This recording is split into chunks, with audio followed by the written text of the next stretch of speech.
अस्सलामु अलैकुम वरहमतुल्लाहि वबरकातुह। मुअज़्ज़िज़ सामीन किराम, ये तो आप जानते हैं कि शहद अल्लाह की अजीम नेमतों में से एक नेमत है, जिसमें अल्लाह ने जायका भी रखा है और शिफा भी रखी है। और हम ये जानते हैं कि शहद की मक्खियों से हम शहद को हासिल करते हैं। शहद की मक्खियाँ मुख्तलिफ फूलों पर बैठती हैं, वहाँ से रस निचोड़ती हैं और फिर आकर एक छत्ते में जमा करती हैं, जिससे हम शहद हासिल करते हैं।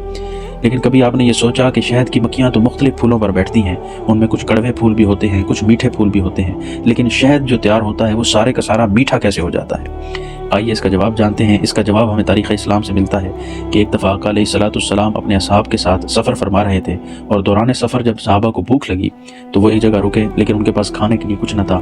इतने में एक मक्खी आई और उसने आका अलैहिस्सलाम के सामने भिनभिनाना शुरू कर दिया। तो सहाबा ने पूछा, या रसूलल्लाह सल्लल्लाहु अलैहि वसल्लम, ये मक्खी क्या कह रही है? तो आका अलैहिस्सलाम ने फरमाया, ये मक्खी मुझसे कह रही है कि हमने पहाड़ के दामन में एक जगह शहद तैयार किया है, लेकिन हम सारी मक्खियाँ मिलकर भी उस शहद को ला नहीं सकती।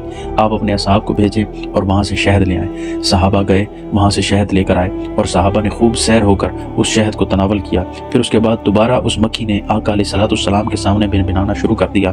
तो सहाबा ने पूछा, या रसूलल्लाह सल्लल्लाहु अलैहि वसल्लम, अब ये मक्खी क्या कह रही है? तो आका अलैहिस्सलाम ने फरमाया, मैंने इससे सवाल किया था, ये उसके जवाब दे रही है। सहाबा ने पूछा, या रसूलल्लाह सल्लल्लाहु अलैहि वसल्लम, वो सवाल क्या थे?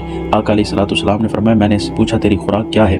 तो इसने जवाब दिया कि अल्लाह ने हमारी खुराक फूलों के रस में रखी है।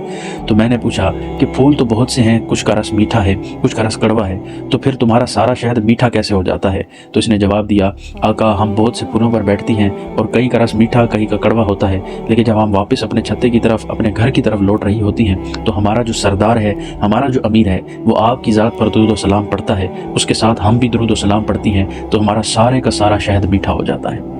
तो दोस्तों, कुरान में भी अल्लाह फरमाता है, इन्नल्लाह व मलाइकतहु युसल्लूना अलन नबी या अय्युहल्लज़ीना आमनू सल्लु अलैहि वसल्लिमू तस्लीमा, कि बेशक अल्लाह और उसके फरिश्ते आका अलैहिस्सलाम की ज़ात पर दुरूद व सलाम पढ़ते हैं।